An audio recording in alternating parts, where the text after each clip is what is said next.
My name is Dr. Elena Vasquez. I'm 38 years old, and I've built quantum computing algorithms that power three Fortune 500 companies. I've presented my research to the Department of Defense, testified before Congress about cybersecurity threats, and received offers from every major tech firm in Silicon Valley. But nothing, absolutely nothing, prepared me for sitting in that coffee shop listening to my sister tear apart my entire existence. Before we jump back in, tell us where you're tuning in from. And if this story touches you, make sure you're subscribed, because tomorrow I've saved something extra special for you. Carmen leaned back in her chair, stirring her latte with the kind of slow, deliberate motion that meant she was about to deliver a verdict. She'd been doing this since we were kids, appointing herself judge and jury of my life choices. Her perfectly manicured nails clicked against the ceramic mug as she surveyed me with that look I knew too well. The look that said she was about to save me from myself. You know what your problem is, Elena. You're brilliant with machines, but hopeless with people. You've spent so long hiding behind computer screens that you've forgotten how to be a woman. She paused, letting that sink in like a stone dropped in still water. At this rate, you're going to die alone in some sterile apartment surrounded by servers and patent certificates. I didn't flinch. I'd heard variations of this speech for years, ever since her own divorce when she'd suddenly become an expert on relationships despite her marriage imploding spectacularly. But something about the way she said it this time, with such casual cruelty, made my chest tighten. Maybe it was because I'd just turned down another dinner invitation from a colleague, or because I'd spent another weekend debugging code instead of building a social life. Maybe it was because, deep down, I wondered if she was right. The coffee shop hummed with the chatter of couples sharing Sunday brunch, friends planning their weeks, families with toddlers who dropped more food than they ate, normal people living normal lives, while I sat there being dissected by my own sister like a failed experiment. Carmen continued her assessment with surgical precision. You dress like you're going to a board meeting, even on weekends.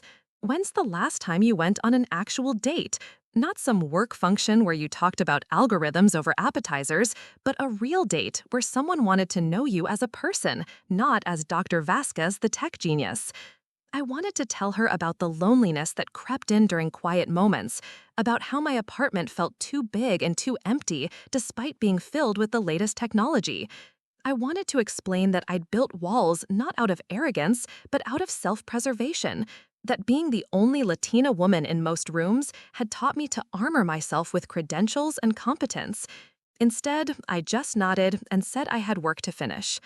Carmen wasn't finished. She leaned forward, her voice dropping to that conspiratorial tone she used when she wanted to sound wise instead of mean. I'm not saying this to hurt you, Elena. I'm saying it because I love you. But you've turned yourself into this untouchable ice queen who intimidates everyone. Men don't want to compete with your resume on a first date. They want warmth, vulnerability, someone who makes them feel needed. You make everyone feel obsolete. That word hit harder than I expected. Obsolete. Like I was some outdated technology that had served its purpose but was now gathering dust in a forgotten corner. I thought about my lab at the university, how my graduate students looked at me with a mixture of awe and terror. I thought about the conferences where my presentations cleared rooms, not because they were boring, but because they were so advanced that people felt stupid listening. I thought about the patents bearing my name that had revolutionized data encryption, and how none of that mattered when I came home to an empty apartment every night. Carmen finished her latte and gathered her purse, preparing to deliver her closing argument. Look, I get that your work is important. Quantum computing, or whatever it is you do, will probably change the world someday. But what's the point of changing the world if you're not living in it? You're 38, Elena. Your biological clock isn't just ticking, it's screaming. If you don't start putting yourself out there, start being approachable, start being human instead of this perfect robot, you're going to wake up at 50 with nothing but research papers to keep you warm. She stood up, smoothing down her dress with the satisfaction of someone who believed she'd just performed a necessary intervention. Think about what I said. Maybe take a cooking class or join a book club, something that doesn't involve motherboards and mathematical equations. something that reminds you that you're a woman, not just a brain in a lab coat. I watched her leave, her heels clicking against the tile floor with the confident rhythm of someone who believed she'd just solved another person's problems. The coffee shop suddenly felt too loud, too crowded, too full of people who seemed to navigate the world with an ease I'd never mastered. I pulled out my phone and scrolled through my contacts, looking for someone to call, someone who would remind me that Carmen was wrong. But most of the numbers belonged to colleagues, research partners, or professional acquaintances. People who knew Dr. Elena Vasquez, but had never met Elena the woman who sang off-key in the shower and cried during dog movies. That evening, I sat in my home office staring at lines of code that usually made perfect sense, but now seemed as foreign as hieroglyphics. My reflection in the computer monitor showed a woman with tired eyes and shoulders that carried too much weight. Carmen's words echoed in the quiet room, mixing with doubts I'd been pushing down for months. When was the last time someone had looked at me and seen something other than my degrees and achievements? When was the last time I'd allowed them to? I thought about the last conference I attended, how I delivered my presentation on quantum entanglement to a room full of the brightest minds in technology. The applause had been thunderous, the questions afterward proving that I'd pushed the field forward in ways that would be studied for decades. But afterward, at the networking reception, I'd stood alone by the appetizer table, watching everyone else form connections while I remained isolated by my own success. Maybe Carmen was right. Maybe I had become obsolete in the most important areas of life. I'd spent so many years proving I belonged in rooms full of men who questioned my every idea that I'd forgotten how to be anything other than intimidating. I'd weaponized my intelligence, used my accomplishments as both shield and sword, creating a fortress of achievement that protected me from rejection, but also prevented anyone from getting close enough to know the woman behind the credentials. My phone buzzed with a text from my research assistant asking about Monday's lab schedule. Even on Sunday night, even after being emotionally dismantled by my sister, even in the midst of an existential crisis, work followed me home. I responded with detailed instructions, then set the phone aside and looked around my apartment. It was beautiful, modern, filled with expensive furniture and cutting-edge technology. It was also profoundly lonely. That night, I made a decision that would change everything. I was going to prove Carmen wrong. Not by transforming myself into someone else, but by finding a way to be authentically me while still opening myself to the possibility that someone might want to know Elena Vasquez the person, not just Dr. Vasquez the quantum computing pioneer. I didn't know how yet, but I was going to figure it out with the same methodical precision I applied to solving impossible mathematical problems.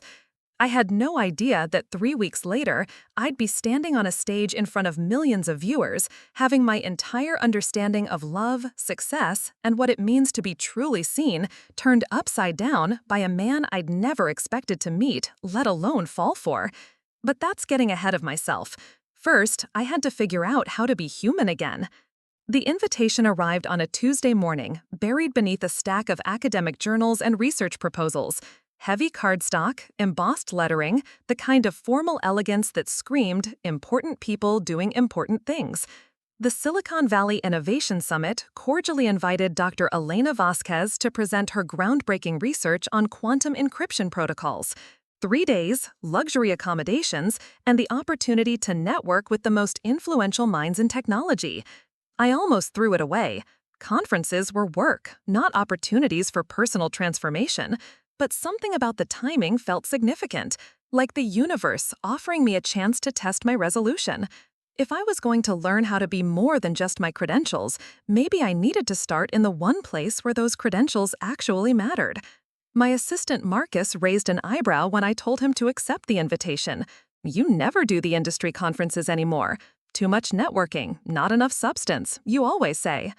I shrugged, pretending the decision was purely professional. This one's different. They specifically requested my quantum encryption work. It's relevant to national security applications. He didn't buy it, but he booked the flight anyway. Marcus had been working with me for 3 years, long enough to recognize when I was lying to myself. He'd seen me turn down dozens of similar invitations, watched me prioritize research over recognition, witnessed my systematic avoidance of anything that felt too much like self-promotion. But he was too professional to probe, and I was too proud to explain that my sister's words had lodged themselves in my brain like a virus I couldn't debug. The flight to San Francisco gave me 3 hours to regret my decision. I'd packed my usual conference uniform, severe black suits that announced serious academic without a hint of personality. But as I sat in first class, watching other passengers laugh and chat with easy familiarity, I wondered if Carmen was right about my professional armor. Maybe I had built walls so high that I'd trapped myself inside. The hotel was everything I expected. Sleek, modern, crawling with tech executives who spoke in buzzwords and carried themselves with the confidence of people who believed they were changing the world. I checked in, unpacked my presentation materials, and immediately felt the familiar comfort of preparation taking over. This was my domain. Here, among algorithms and data structures, I knew exactly who I was. The first day passed in a blur of panels and presentations. I delivered my keynote on quantum encryption to a packed auditorium, fielding questions that proved I was still several years ahead of my closest competitors. The applause was gratifying, the follow-up conversations intellectually stimulating, but as the evening reception began, I felt that old isolation creeping back. Success was a strange kind of loneliness. I found myself standing by the floor-to-ceiling windows overlooking the San Francisco Bay, nursing a glass of wine and watching the boats drift across the darkening water. The party buzzed around me, conversations flowing between startups and established companies, venture capital and breakthrough technologies. I should have been networking, making connections, building the professional relationships that could advance my research. Instead, I was hiding behind a curtain of my own making. That's when I first saw him. Not dramatically, not with the orchestral swell that romantic comedies promise, just a man across the room who seemed as uncomfortable with the small talk as I was. He was tall, dark hair slightly messed, like he'd been running his hands through it, wearing a suit that probably cost more than most people's cars, but somehow managing to look approachable despite it. He caught me staring and offered a small smile that didn't reach his eyes. I turned back to the window, embarrassed to be caught observing. But a few minutes later, a voice beside me said, "Beautiful view. The boats make it look so peaceful out there." I glanced over. He'd moved closer, close enough that I could see the exhaustion in his eyes, the kind that came from too many late nights and too much responsibility. "You're Dr. Vasquez, aren't you? Your presentation this morning was incredible. I actually understood half of it, which is more than I can say for most quantum computing talks." I smiled despite myself. That's probably because I spent 3 weeks translating it from mathematics into something approaching human language. Most of my research exists in a realm of pure abstraction that makes perfect sense to me and complete nonsense to everyone else. He laughed, a genuine sound that cut through the artificial politeness of networking conversations. "I'm Daniel Chen, by the way. I run a little tech company you've probably never heard of." The modesty was clearly false, but charmingly delivered. I knew exactly who Daniel Chen was. Everyone in tech did. He'd built Nexus Industries from a college dorm room into a multinational corporation worth $40 billion, revolutionizing everything from social media algorithms to artificial intelligence applications.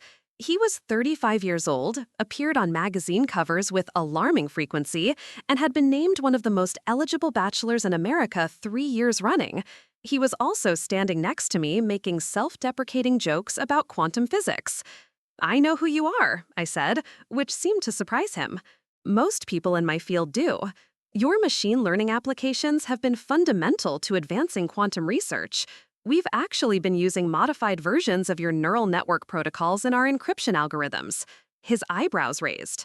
"Really? I had no idea our work was intersecting. That's fascinating. Most people just know us for the social media platform." We talked for an hour.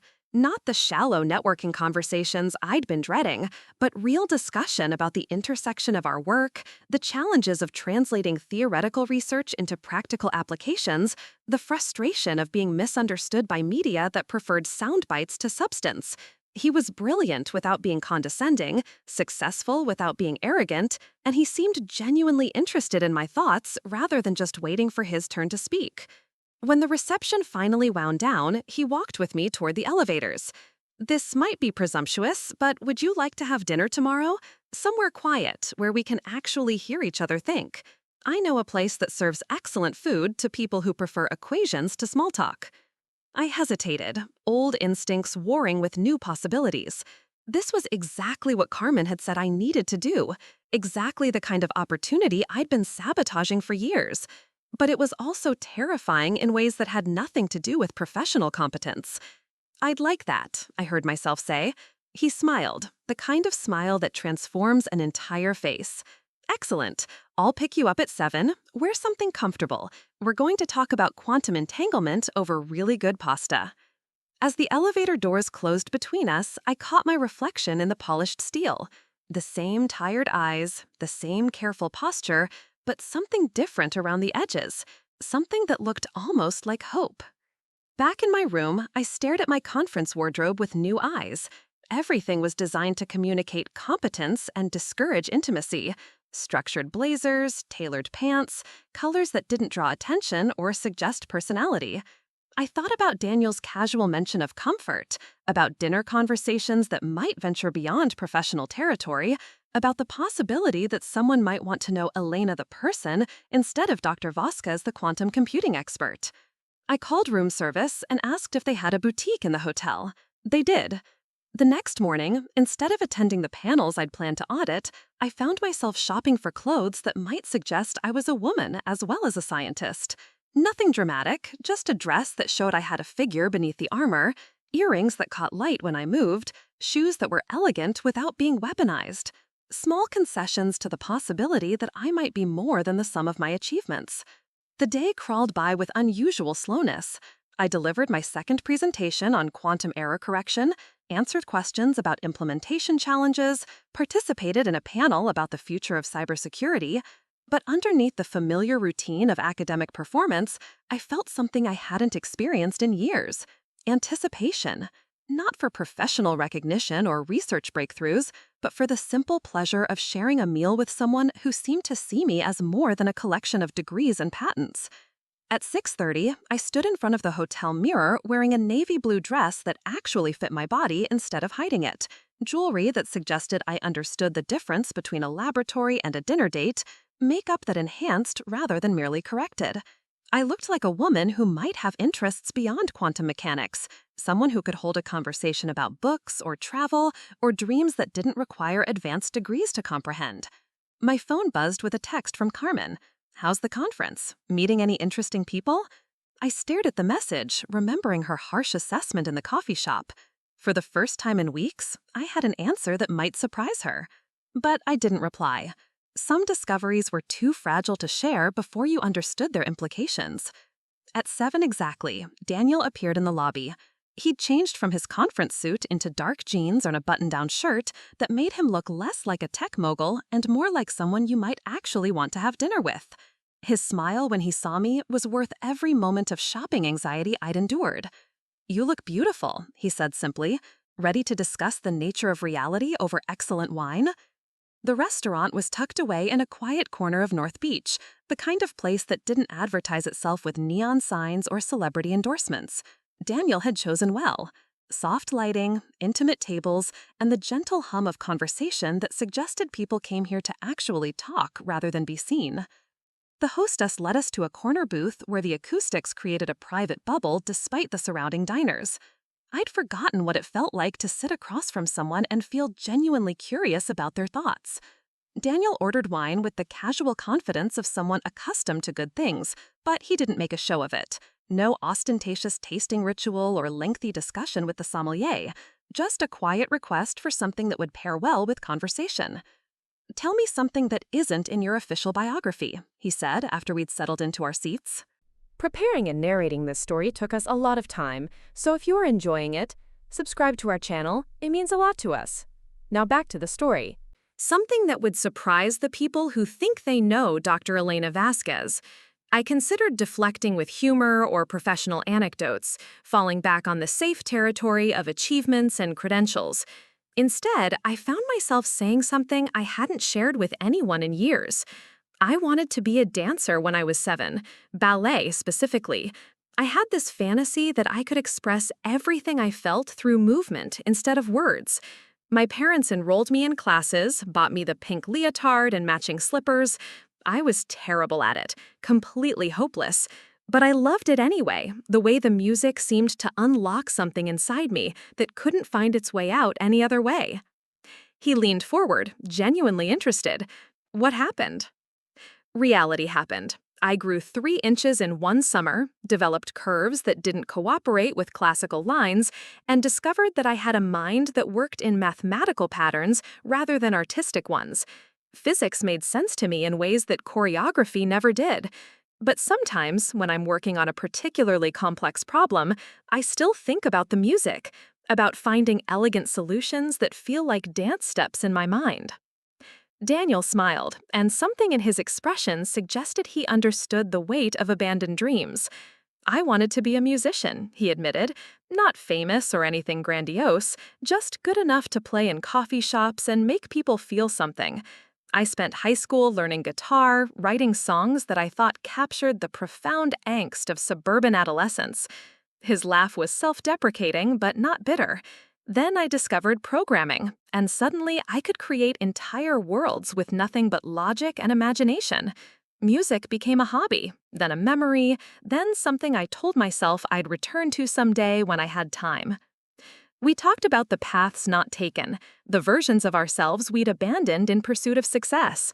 The conversation flowed with surprising ease, moving from childhood dreams to current frustrations, from professional challenges to personal philosophies. Daniel was nothing like the tech mogul caricature I'd expected. He was thoughtful, self-aware, and refreshingly honest about the costs of building an empire. The food arrived almost as an afterthought, perfectly prepared dishes that we barely noticed as we discovered the rare pleasure of being understood. He asked intelligent questions about my research without trying to impress me with his own knowledge. He listened to my explanations of quantum entanglement like they were stories rather than lectures, his eyes lighting up at the implications rather than glazing over at the complexity. When I asked about the pressure of running a company that employed thousands of people, his response surprised me. The hardest part isn't the business decisions or the financial responsibility, it's the isolation. Every conversation becomes strategic, every relationship gets filtered through questions of motivation and agenda. You start to wonder if anyone would want to know you if you weren't worth $40 billion. The vulnerability in his voice matched something I recognized in myself. We stayed until the restaurant was nearly empty, our conversation ranging from quantum mechanics to childhood memories, from the loneliness of success to the challenge of maintaining authenticity in public roles. When Daniel finally called for the check, I felt a strange reluctance to let the evening end. It had been years since I'd talked to someone who seemed genuinely interested in my thoughts rather than just my credentials. He walked me back to the hotel, our pace deliberately slow, as if neither of us wanted to break the spell of connection we'd woven over dinner. The night air was cool, carrying the salt scent of the bay and the distant sound of traffic that seemed muted and unimportant. When we reached the lobby, he turned to face me, hands in his pockets, suddenly looking younger than his 35 years. "I had a wonderful time tonight," he said, and his sincerity was unmistakable. "I know this might sound presumptuous, but I'd love to see you again. Not for networking or professional collaboration, but because talking with you was the first time in months that I felt like myself instead of my resume." I nodded, understanding exactly what he meant. I'd felt the same transformation, the gradual shedding of professional armor in favor of something more genuine. "I fly back to Boston tomorrow afternoon," I said, surprised by how much I regretted the geographical reality. He smiled, pulling out his phone. "Then I guess I'll have to find a reason to visit Massachusetts. What's the best coffee shop near MIT?" We exchanged numbers with the careful precision of two people who recognized something fragile and valuable in what was happening between us. The next morning brought the harsh return of conference reality, panels to attend, presentations to give, professional obligations that seemed suddenly hollow after the intimacy of the previous evening. I went through the motions of academic networking, but my attention kept drifting to my phone, to the text Daniel had sent wishing me safe travels and promising to call soon. During my final presentation on quantum error correction, I caught sight of him in the back of the auditorium. He'd stayed an extra day, shifting whatever important meetings billionaire tech CEOs attended, just to hear me speak about mathematical concepts he probably didn't fully understand. The knowledge that he was there, listening not because he had to, but because he wanted to, gave my words a warmth they'd never had before. After the session, he approached with that same slightly nervous smile I'd noticed the first night. "Brilliant as always," he said, "though I have to admit you lost me somewhere around quantum decoherence." I laughed, feeling lighter than I had in months. "That's the point where most people's eyes glaze over completely. You lasted longer than average." We had coffee in the hotel lobby, stealing an hour before my flight back to Boston. The conversation felt different in daylight, more tentative, as if we were both aware that the magic of our dinner might not survive the transition back to our real lives. But as we talked, I realized that what I'd felt wasn't just the romance of an evening away from routine.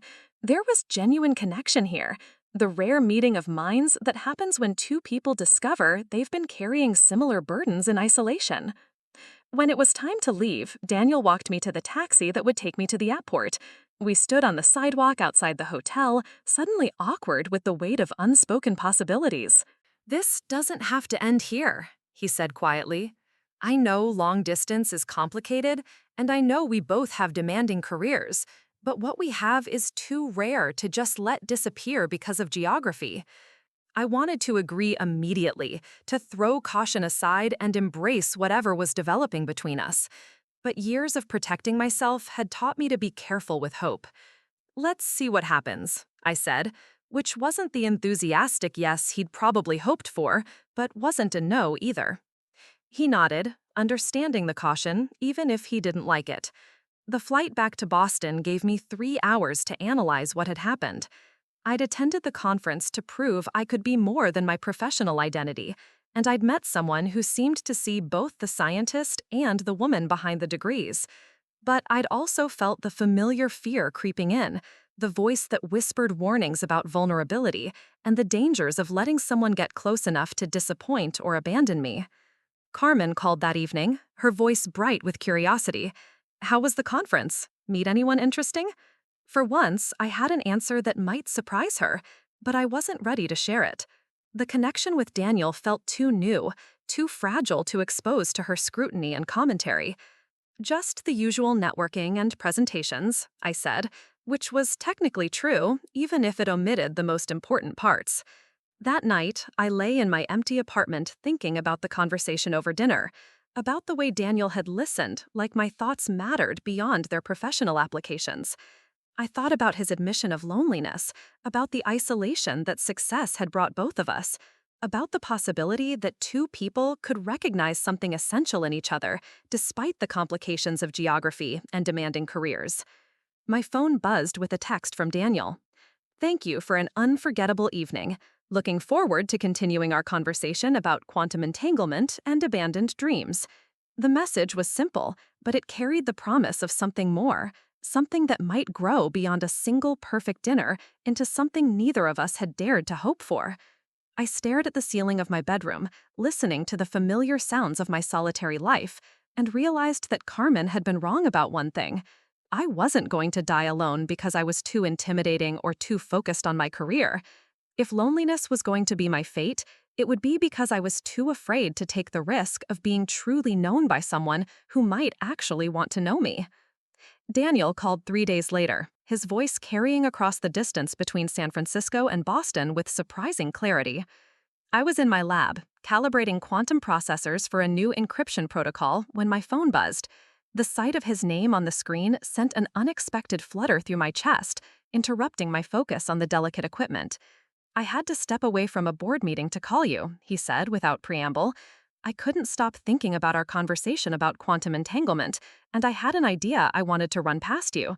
There's a project my company's been developing, something that could benefit from your expertise. Would you be interested in consulting on a real-world application of your encryption algorithms? The professional request should have been straightforward, but something in his tone suggested layers beneath the surface. I found myself walking to the window of my lab, looking out at the Cambridge skyline as I considered his proposition. "What kind of project?" I asked, genuinely curious despite my suspicion that this was Daniel's way of creating reasons for us to work together. "Secure communications for humanitarian organizations operating in hostile territories." We're developing a platform that could protect activists, journalists, and aid workers from government surveillance. Your quantum encryption protocols could be the difference between life and death for people trying to do good in dangerous places. The passion in his voice was unmistakable, and I realized that beneath the billionaire exterior lived someone who genuinely wanted to use his resources to make the world better. I agreed to review the technical specifications, telling myself it was purely professional interest. But when the encrypted files arrived in my inbox 2 hours later, accompanied by a plane ticket to San Francisco and a handwritten note that said, "Looking forward to working with the brilliant Dr. Vasquez," I understood that I was stepping into something more complex than a consulting contract. The return flight to California felt different from my first trip. This time, I wasn't running from Carmen's harsh assessment or trying to prove something to myself. I was responding to genuine professional opportunity that happened to involve a man who made me feel more like myself than I had in years. The distinction mattered, even if the outcome was the same.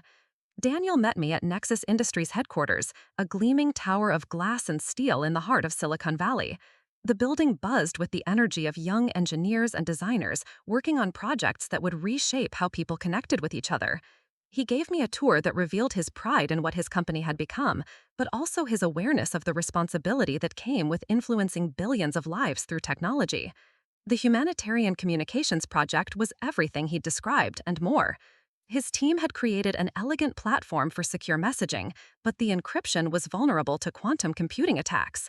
My algorithms could close that gap, creating protection that would remain secure even as computing power advanced exponentially.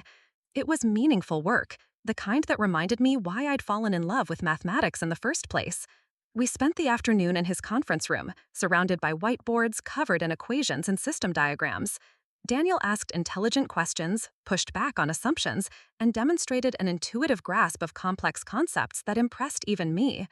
But more than his intellectual capability, I was drawn to his genuine care for the people who would ultimately use this technology. He understood that behind every algorithm was a human life that might depend on our getting the implementation right. As the day wound down, he suggested dinner at a small Vietnamese restaurant near his office. Nothing fancy, just good food and the chance to continue our conversation away from the corporate environment. I found myself saying yes before my usual caution could intervene, recognizing that I wanted more than just professional collaboration with this man. Over steaming bowls of pho, Daniel told me about the pressure of running a company that had grown beyond his ability to personally oversee every decision. "I'm supposed to be visionary, strategic, inspirational," he said with a wry smile. "But most days I feel like I'm just trying to keep up with the momentum of something that's gotten bigger than I ever imagined. I know people see the success and think it must be easy, but sometimes I wonder if I'm actually qualified to be responsible for this many jobs, this much influence." The vulnerability in his admission reminded me of my own struggles with imposter syndrome, the persistent fear that someday someone would discover I wasn't as brilliant as my credentials suggested. I told him about the late nights in graduate school when I'd questioned whether I belonged in rooms full of men who seemed naturally confident about their intellectual superiority. About the way success had brought its own isolation, making it harder to form relationships with people who either saw me as a threat or reduced me to my achievements. We discovered we'd both learned to use accomplishments as armor, building walls of professional success that protected us from personal rejection, but also prevented genuine intimacy. The recognition was both comforting and unsettling, like finding someone who spoke a language you thought was yours alone. Walking back to my hotel, Daniel stopped suddenly in the middle of the sidewalk. "Elena," he said, his voice serious in a way that made me turn to face him fully. "I need to be honest about something." This consulting project is real, and your contributions could genuinely make a difference for people whose lives depend on secure communications. But that's not the only reason I wanted you to come back. I wanted to see you again because our dinner last week was the first time in years that I felt like someone saw me as more than my net worth or my business decisions. The honesty in his statement deserved an equally direct response. "I came back because working with you feels different from other professional collaborations," I admitted, "but also because I haven't been able to stop thinking about our conversation, about the way you listened, like my thoughts mattered beyond their practical applications." I paused, gathering courage. "I'm not very good at this, Daniel. Personal relationships, emotional vulnerability, letting someone get close enough to disappoint me. I've spent so long building walls that I'm not sure I remember how to let them down. He stepped closer, close enough that I could see the flecks of gold in his brown eyes. Maybe we could figure it out together, he said quietly. Two people who've gotten very good at being professional and very bad at being human. No pressure, no expectations, just the chance to see what happens when we stop hiding behind our achievements. That night, lying in my hotel room, I called Carmen for the first time since returning from Boston. Her voice carried its usual mix of concern and judgment as she asked about my sudden trip back to California. Just work, I said automatically, then found myself adding, though I did have dinner with someone interesting, a colleague who's working on applications for my research. Carmen's radar for romantic subtext was finely tuned after years of analyzing my carefully neutral descriptions of male interactions. Elena, she said, her tone shifting to the patient voice she used when she thought I was being deliberately obtuse. When you say interesting colleague, do you mean interesting in the way that involves quantum mechanics, or interesting in the way that involves actual human emotion? Because if it's the second one, I'm getting in my car right now to help you figure out what to wear tomorrow. I found myself laughing, despite my resistance to her interference. It's complicated, I said, which was probably the most honest thing I'd shared with her in months. He's brilliant, successful, genuinely kind, and he seems to understand the challenges of building a career that isolates you from normal human connections. But he's also a billionaire tech CEO who lives 3,000 miles away and probably has his choice of women who don't require advanced degrees to understand basic conversation.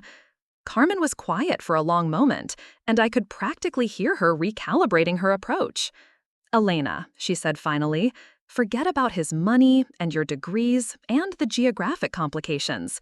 When you talk about him, your voice changes. You sound less guarded, less like you're defending a position, and more like you're describing someone who makes you happy.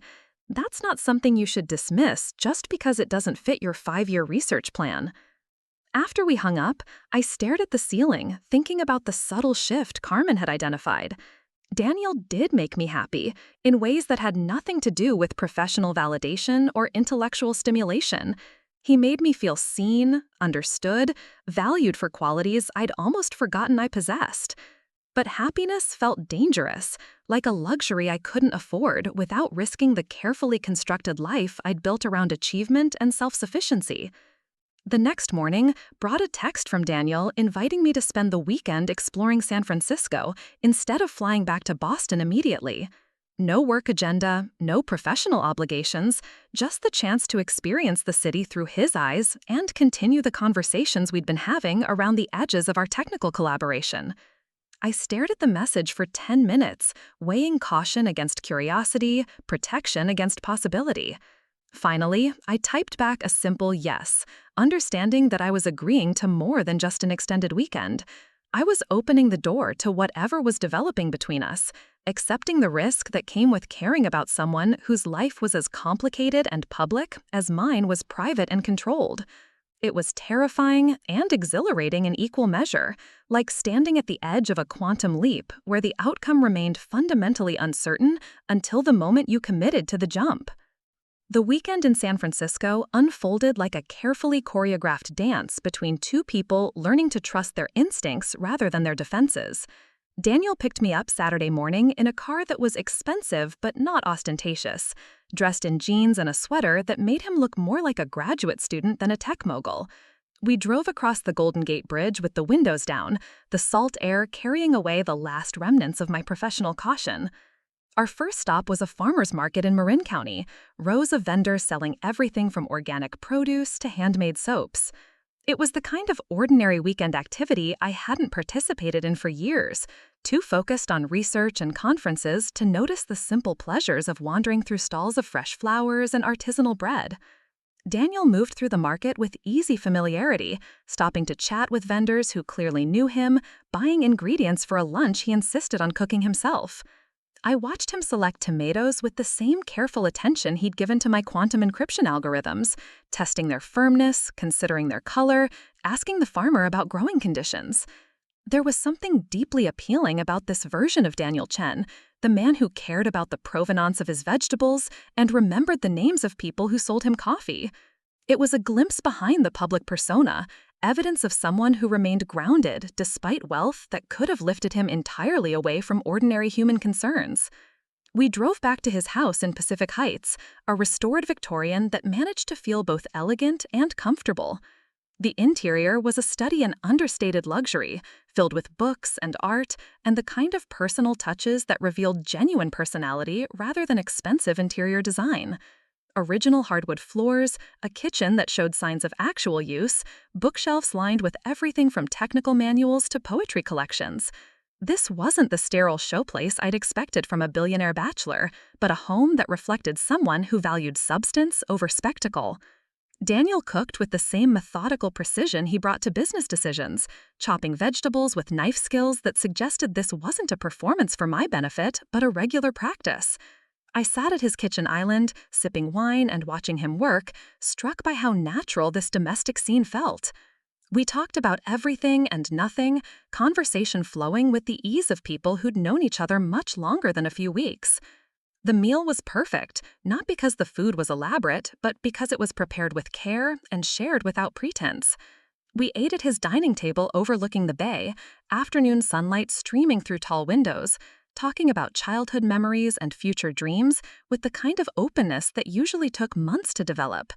Daniel told me about learning to cook from his grandmother, about the way she'd insisted that feeding people was an act of love that couldn't be delegated or purchased. I shared stories about my mother's attempts to teach me traditional recipes, how I'd always been more interested in the chemistry of baking than the cultural significance of the dishes we prepared together. As evening approached, Daniel suggested we walk through his neighborhood, up and down the steep streets lined with painted ladies and hidden gardens. San Francisco revealed itself slowly, layers of history and culture that couldn't be absorbed from a tour bus or conference hotel. We climbed to the top of a hill that offered views of the entire bay, the city spreading out below us like a circuit board of lights beginning to flicker on in the gathering dusk. "This is why I stayed here after college," Daniel said, gesturing toward the panorama of water and bridges and distant mountains. "I could have moved the company anywhere, but something about this place keeps me anchored. The combination of innovation and natural beauty, the way the fog rolls in every evening, like the city's way of resetting itself."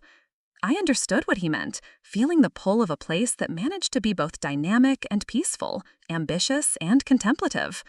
We had dinner at a small restaurant tucked into an alley in North Beach, the kind of place that didn't need advertising because locals kept it busy through word of mouth alone.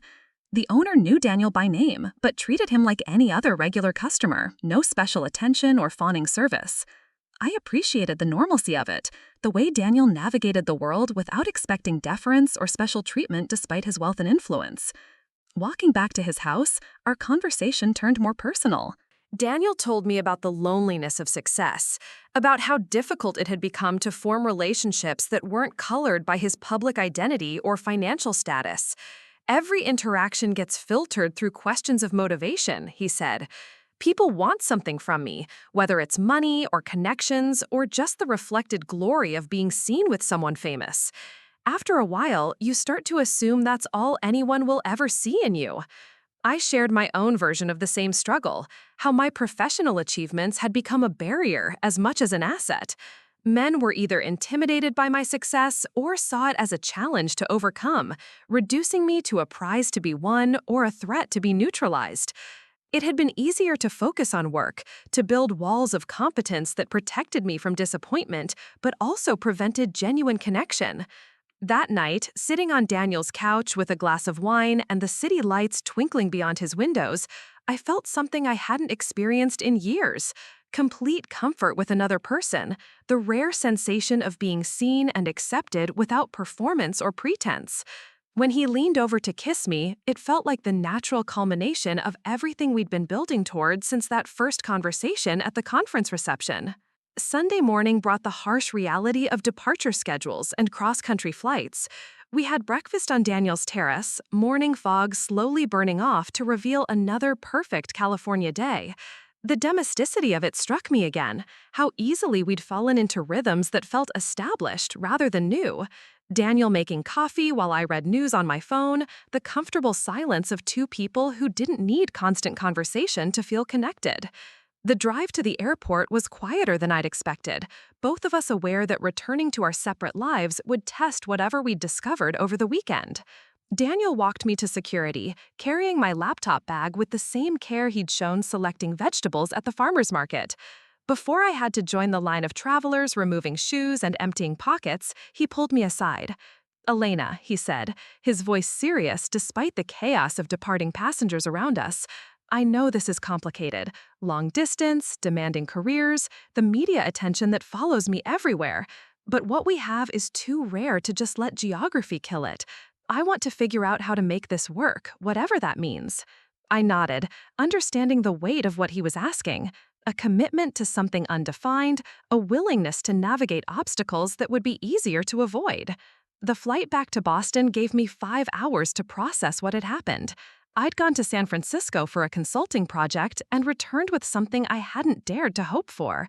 But I'd also opened myself to complications I wasn't sure I knew how to handle. Daniel's world was public in ways mine had never been, subject to scrutiny and speculation that could easily overwhelm someone who valued privacy and control. My phone buzzed with messages throughout the flight, photos from gossip websites showing Daniel and me walking through his neighborhood, leaving the restaurant, standing close together at the airport. The headlines were predictably sensational. Tech billionaire's mystery woman, Nexus CEO's new romance, the scientist who captured Silicon Valley's most eligible bachelor. I stared at the images of myself, recognizing the woman in the pictures, but surprised by how different I looked. Happier, more relaxed, less guarded than the carefully controlled professional photos I was used to seeing. By the time I landed in Boston, my voicemail was full of calls from reporters, my email inbox flooded with interview requests, and my normally quiet life suddenly subject to public speculation. The attention was overwhelming, exactly the kind of exposure I'd spent my career avoiding. I understood immediately why Daniel had warned me about the complications of his public profile. Carmen called before I'd even left Logan Airport, her voice bright with excitement and barely contained curiosity. "Elena," she said without preamble, "please tell me you're the mystery woman in these photos that are all over social media.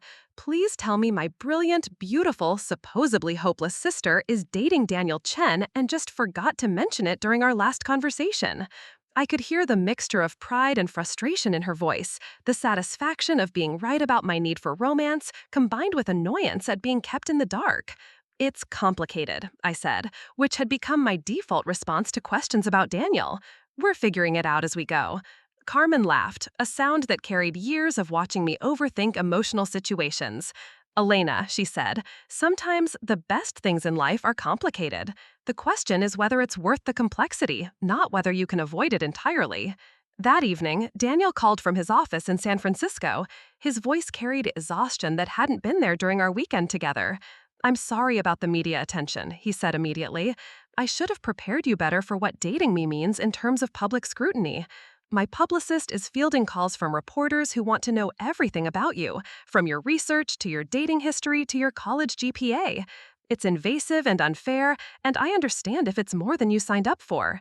I'd been thinking about the same thing, about whether the connection we'd discovered was worth the loss of privacy that seemed to be the price of loving someone whose life played out in public. But I'd also been thinking about the way Daniel had looked at me across his dining table, about the conversations that had made me feel more understood than I'd ever been, about the possibility that some things were worth protecting even when they required courage to maintain. "I'm not going anywhere," I told him, surprised by the certainty in my own voice. "The attention is overwhelming, and I'll probably need help learning how to navigate it, but what we have is too important to abandon because of other people's curiosity." There was silence on the other end of the line, then something that might have been relief or gratitude. Over the following weeks, we developed routines that bridged the distance between our lives. Daily phone calls that stretched long into the evening, video conferences that mixed professional collaboration with personal conversation, text messages that carried us through the mundane moments of our separate days. The media attention gradually subsided as other stories captured public interest, but the foundation we'd built remained solid. Daniel flew to Boston monthly, spending long weekends exploring my world the way I'd explored his. He attended one of my lectures at MIT, sitting in the back row like any other auditor, asking questions afterward that proved he'd been listening carefully rather than just waiting for the session to end. I introduced him to my favorite restaurants, the bookstores where I spent Saturday afternoons, the parks where I ran when I needed to think through complex problems. He fit into my life more easily than I'd expected, bringing warmth to spaces that had grown too accustomed to solitude. In December, 6 months after our first meeting at the conference, Daniel suggested we spend New Year's Eve together in New York. He'd been invited to participate in a television special celebrating technological innovation, a live broadcast from Times Square that would showcase the year's most significant breakthroughs. My quantum encryption work had been selected as one of the featured developments, which meant we both be part of the same program. The invitation felt like a test of our relationship's ability to withstand public attention. Television appearances were outside my comfort zone, live broadcasts even more so. But Daniel would be there, and the opportunity to discuss my research on a platform that reached millions of people was too valuable to pass up for personal anxiety. I agreed, understanding that I was committing to more than just a media appearance. New Year's Eve in Times Square was everything I'd expected and nothing I'd prepared for. The energy of hundreds of thousands of people gathered in one place, the controlled chaos of television production, the surreal experience of discussing quantum mechanics while standing in the epicenter of global celebration.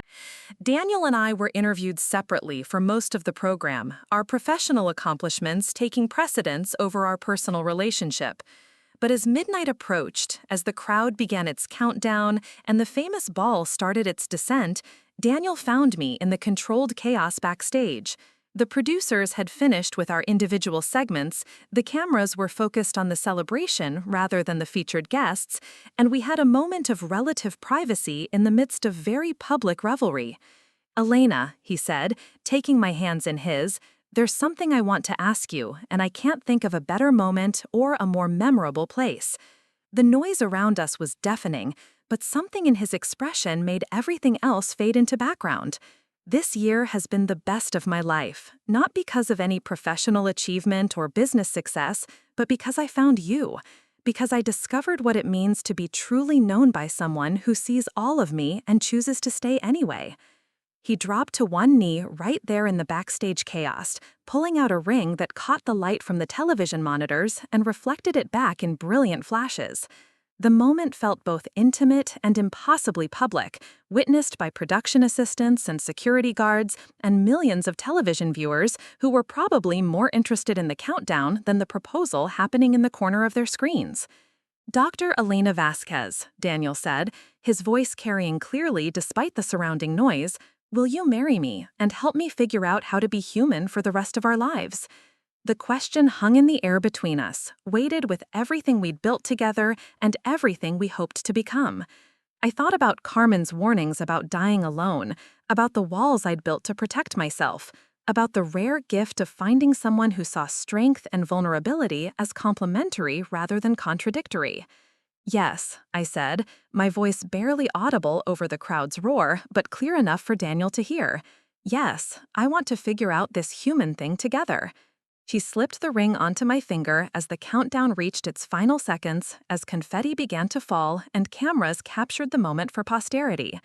We kissed as the new year began, surrounded by celebration and witnessed by more people than had ever paid attention to my professional achievements. The next morning brought headlines that made our previous media attention look modest by comparison. "Quantum Love, Tech Mogul Proposes to MIT Scientist, New Year's Engagement Rocks Silicon Valley." The photographs were everywhere, Daniel on one knee in Times Square, my face showing surprise and joy in equal measure, the moment that had felt so private despite its very public setting. My phone rang before I was fully awake, Carmen's voice pitched higher than usual with excitement and vindication. "Elena Marie Vasquez," she said, using my full name the way our mother had when we were children, "I have never been so happy to be wrong about someone's romantic future. A billionaire tech CEO proposed to you on national television, and you're calling it complicated? This is the least complicated thing that's ever happened to you." She was right, in a way. The relationship that had seemed impossibly complex from the outside had always felt surprisingly simple between Daniel and me. Two people who'd built successful lives in demanding fields, who understood the costs of achievement and the value of finding someone who saw beyond professional accomplishments. The media attention was complicated, the logistics of merging our lives would be challenging, but the fundamental connection was as clear as any mathematical proof I'd ever constructed. Daniel and I spent the morning in his New York hotel suite, fielding congratulatory calls and trying to process what had happened. His publicist had already drafted a statement about our engagement, my research assistant was managing interview requests from science journalists, and both of our phones continued ringing with well wishes from colleagues and friends. But in the quiet moments between calls, when it was just the two of us drinking coffee and reading news coverage of our own love story, everything felt exactly as it should be. The wedding took place 6 months later in a ceremony that balanced our desire for privacy with the reality of public interest. We exchanged vows in Daniel's garden in San Francisco, surrounded by family and close friends, with security measures that kept photographers at a respectful distance while still allowing us to celebrate without feeling like prisoners of our own happiness. Carmen served as my maid of honor, her speech mixing affection with gentle mockery of my previous romantic pessimism. She told stories about my teenage years spent more interested in calculus than boys, about my graduate school declarations that marriage was an outdated institution incompatible with serious academic pursuits, about her persistent belief that I needed someone who could match my intelligence without being threatened by it. She was right about that, she concluded, raising her glass toward Daniel. She just needed to find someone brilliant enough to see past the doctorate to the woman underneath. Daniel's best man was his college roommate, a software engineer who'd known him long before the billions and the magazine covers. He spoke about Daniel's transformation over the past year, how he'd become more generous with his time and attention, more willing to be vulnerable, more interested in building something lasting than just accumulating more success. He credited me with bringing out qualities in Daniel that had always been there, but had gotten buried under the pressure of running a global company. As we danced to our first song as husband and wife, Daniel whispered in my ear that he'd figured out why quantum entanglement was such an appropriate metaphor for our relationship. Even when we're separated by 3,000 miles, he said, what happens to one of us instantly affects the other. We're connected in ways that transcend physical distance or logical explanation. I laughed, thinking about how we'd turned a romantic moment into a physics lesson, but understanding exactly what he meant. Our life together has been everything I never dared to hope for, and nothing like what I expected. Daniel moved his primary residence to Cambridge, establishing an East Coast office for Nexus Industries that allows him to split his time between our home and the company headquarters. I've taken on more consulting projects that bridge the gap between theoretical research and practical applications, work that feels more meaningful because it connects my algorithms to real-world problems that affect actual human lives. We've learned to navigate the challenges of very public marriage, finding ways to maintain privacy and intimacy while acknowledging that our relationship will always be subject to more scrutiny than most couples face. But we've also discovered that having someone who truly understands the pressures of high-profile success makes those challenges more manageable rather than more difficult. Carmen was wrong about one fundamental thing. I wasn't going to die alone because I was too focused on my career or too intimidating for normal relationships. I was going to live fully because I'd learned the difference between being alone and being lonely, between building walls for protection and building bridges for connection. Love hadn't required me to become less brilliant or less ambitious. It had simply asked me to be brave enough to let someone see the woman behind the achievements, the heart that beat alongside the brilliant mind. Sometimes, late at night in our Boston home, when Daniel is working on the West Coast and I'm finishing calculations in my study, I think about the quantum mechanics principle that observation changes the observed system. Being truly seen by someone who loves you doesn't diminish you or alter your essential nature. It simply reveals possibilities that were always there, waiting for the right conditions to manifest. Daniel didn't change who I was. He created the space for me to become who I'd always had the potential to be, someone who could be both brilliant and beloved, successful and soft, a quantum computing pioneer and a woman capable of the kind of love that defies logical explanation, but makes perfect emotional sense. The engagement ring catches the light as I type equations into my computer, a reminder of the moment when my carefully controlled life opened up to include wonder and spontaneity and the beautiful chaos of sharing space with someone who sees your flaws as features and your vulnerabilities as invitations rather than weaknesses. Carmen was right about one thing, though. The best things in life are worth the complications they bring, worth the courage it takes to trust someone with your most defended spaces, worth the risk of letting love rearrange your priorities and expand your definition of what makes a life complete. In the end, the billionaire tech CEO who proposed on national television wasn't the fairy tale ending to my story. He was the beginning of a new chapter, one where the brilliant scientist learned that the most elegant solutions often come from collaboration rather than isolation, that the most groundbreaking discoveries happen when you're brave enough to venture into unexplored territory with someone who believes in both the journey and the destination you're trying to reach together. Up next, you've got two more standout stories right on your screen. If this one hit the mark, you won't want to pass these up. Just click and check them out.